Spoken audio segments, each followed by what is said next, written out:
तो बच्चों हमारा वर्ड या तो जो सीरीज चल रही थी उसमें आज का जो पहला वर्ड है वो है ग्रेग। अब देखिए बच्चों, ग्रेग इसका मीनिंग क्या होता है? जहां भी आपका ग्रेग वर्ड है इसका मीनिंग किस होता है बच्चों? ग्रुपिंग से। ग्रुपिंग मतलब कुछ लोगों का, ये किसी का भी एक झुंड होगा, ठीक है, जिसे हम फ्लॉक भी कहते हैं, मॉब, हर्ड।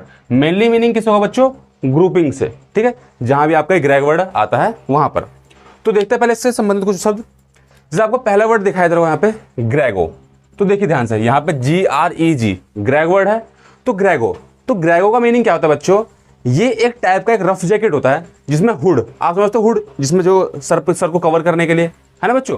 तो एक जो रफ जैकेट जो हुड के साथ में है उसे हम क्या कहते हैं बच्चों? ग्रेगो। तो कहीं ना कहीं जैकेट के साथ में उस हुड की ग्रुपिंग है कि नहीं है?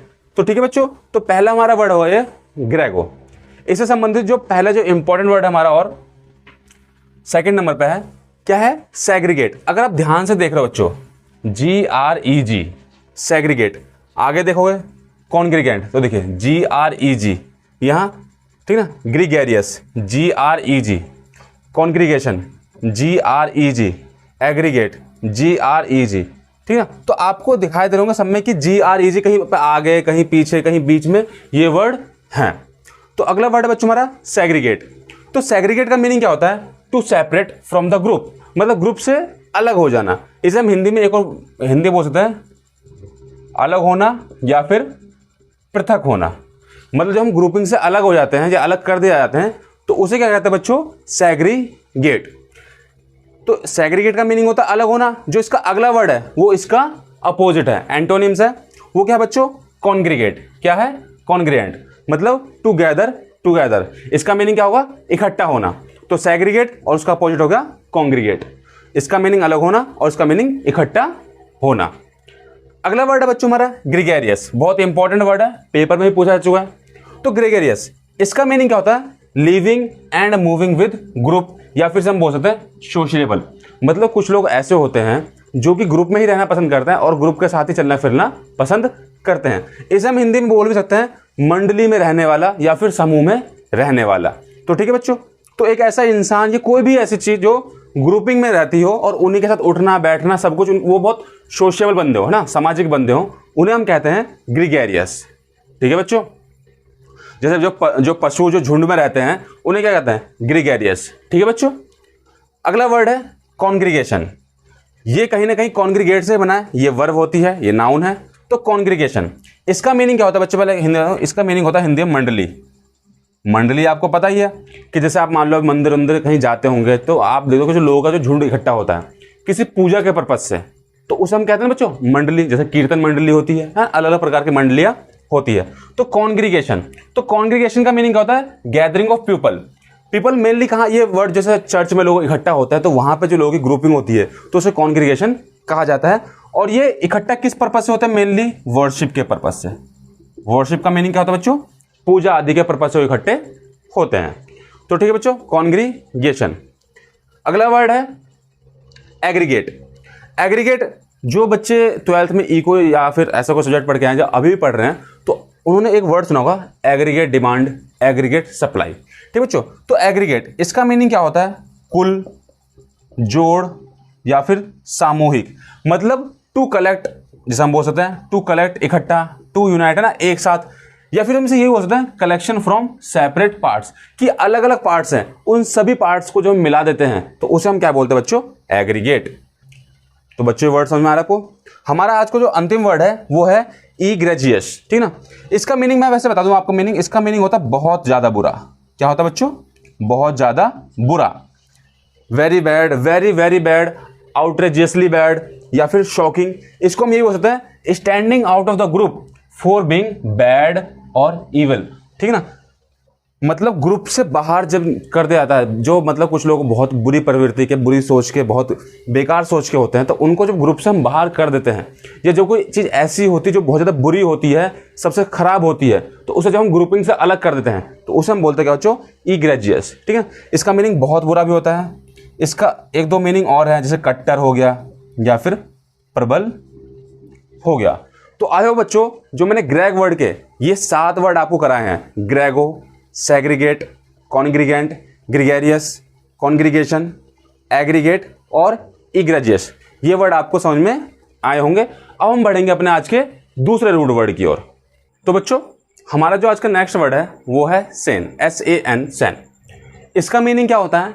जहां भी वर्ड होगा इसका मीनिंग होता है हेल्थ से, ठीक ना, प्योरिटी से, शुद्धता से, या क्लीननेस मीन्स सफाई से।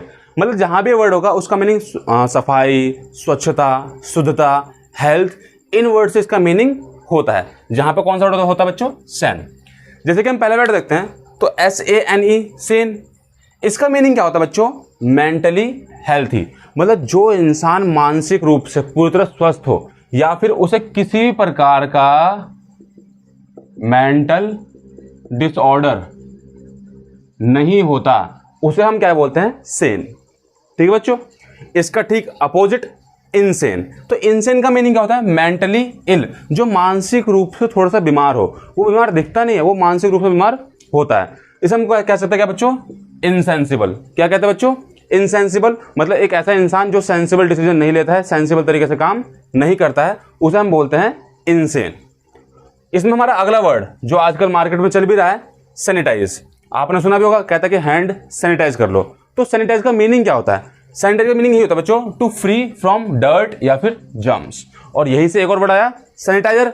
तो सैनिटाइजर वो चीज जो आपको जर्म से या फिर डर्ट से फ्री कर देती है। तो ठीक है बच्चों, ये वर्ड तो आजकल बहुत चला ना बेटा, सैनिटाइज।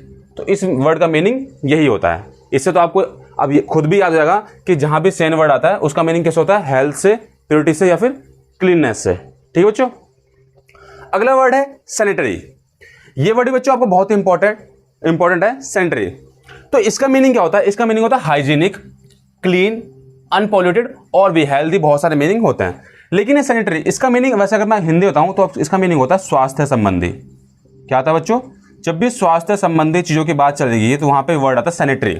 एक पोस्ट भी होती है बच्चों सैनिटरी इंस्पेक्टर की, जिसका काम क्या होता है कि कोई भी चीज होती है उसके अंदर स्वास्थ्य, मतलब उसको मतलब कि हाइजीनिक होना चाहिए, ठीक है ना। तो उसके जो, ठीक है बच्चों, तो सैनिटरी इसका मीनिंग है स्वास्थ्य संबंधी, मीन्स हाइजीनिक। हाइजीन का मतलब भी होता है स्वास्थ्य संबंधी, ठीक है। और क्लीन और अनपॉल्यूटेड तो बहुत सिंपल से वर्ड हैं। अगला वर्ड है बच्चों हमारा सैनिटोरियम। ये वर्ड आपका वन वर्ड्स सब्स्टिट्यूशन में पूछा जाता है। तो सैनिटोरियम, इसका मीनिंग क्या होता है? Where sick people are treated. Sick, और अगर मैं यहाँ पे एक और वर्ड जोड़ दूं, मेंटली सिक, है ना, मतलब जहाँ पे जो बीमार लोग होते हैं या बीमार व्यक्ति होते हैं उनका इलाज किया जाता है या उनको सुधार किया जाता है, तो वहाँ पे जो उनको रखा जाता है तो उस जगह को बोलते हैं हम सैनिटोरियम। ठीक है बच्चों। अगला वर्ड है सैनिटेशन। सैनिटरी से बना बच्चों सैनिटेशन। इसका मीनिंग क्या होता है बच्चों? इसका मीनिंग होता है स्वच्छता। क्या होता है? स्वच्छता। तो सैनिटेशन, इसका मीनिंग क्या होता है? Disposal of waste products. जो वेस्ट प्रोडक्ट है उनको साइड में करके उनसे क्लीननेस, सफाई लेकर आना। देखो मैंने यहाँ पे लिखा है वर्ड क्लीनीनेस, ठीक है, जिससे स्वच्छता बनाई जा सके, तो उसे हम क्या बोलते हैं बच्चों? सैनिटेशन। अगला वर्ड है सैंक्टिटी। क्या है बच्चों? सैंक्टिटी। इसका मीनिंग क्या होता है? प्योरिटी या फिर हॉलीनेस, ठीक है ना। प्योरिटी आप समझते ही हो, शुद्धता या फिर सफाई। इसमें आप बच्चों ध्यान से अगर देख रहे होंगे, देखो सबके अंदर SAN दिख रहा है बच्चों सबके अंदर, ठीक है। तो सबके अंदर ये वर्ड आ रहा है SAN, ठीक है। तो इसलिए आप एक बार पढ़ोगे तो सिंपली तौर से आपको चीज़ समझ में आना स्टार्ट हो जाएगी। अगला वर्ड है सैंग्विन। तो सैंग्विन का मीनिंग क्या होता है बच्चों? होपफुल, ऑप्टिमिस्टिक, प्योरिटी, ठीक है ना, जिसे हम हिंदी बोलते भी है आशावादी, ठीक है ना। और आशावादी इंसान कैसे होते हैं? जो मेंटली तौर पे बहुत हेल्दी होते हैं, मतलब कैसी भी सिचुएशन आ जाए तो वो घबराते नहीं है, तो इसलिए हम बोलते हैं उनको, क्या बोलते हैं? सैंग्विन। तो सैंग्विन का मीनिंग क्या होता है बच्चों? आशावादी। यहीं से बच्चों एक और वर्ड मुझे ध्यान आया, आपने सुना भी होगा सैंक्चुरी, है ना बच्चों, सैंक्चुरी। इसका मीनिंग क्या होता है? इसका मीनिंग एक ऐसे जगह पे जहां पे पशु पक्षियों को इकट्ठा करके रखा जाता है, ठीक है बच्चों, उसे क्या बोलते हैं? सैंक्चुरी। या इसका मीनिंग मंदिर भी होता है। मैंने ये वर्ड यहाँ पे नहीं लिखा था, लेकिन देखिए यहाँ भी कहीं ना कहीं SAN वर्ड आ रहा है। तो ये वर्ड आपने सुना भी होगा, बर्ड सैंक्चुरी। इसे हिंदी बोलते हैं अभ्यारण्य, ठीक है ना। मतलब ये एक ऐसी जगह होती है जहाँ पे पशु पक्षियों को इकट्ठा करके रखा जाता है, या फिर यहाँ पर लोग शरण लेने के लिए, जैसे मान लीजिए कहीं से कोई दुश्मन है तो वो कहीं पर अगर शरण लेना चाहता है तो उसे क्या बोलते हैं हम, सेंचुरी, और इसका मीनिंग टेम्पल भी होता है। तो बच्चों मैं उम्मीद कर रहा हूँ कि आपको ये सारे वर्ड समझ में आ गए होंगे। आपको इन शब्दों में से कौन सा शब्द सबसे ज़्यादा अच्छा लगा वो मुझे कमेंट बॉक्स में करके दिखाइए। तब तक ठीक है बच्चों, मिलते हैं अपनी अगली वीडियो में। धन्यवाद।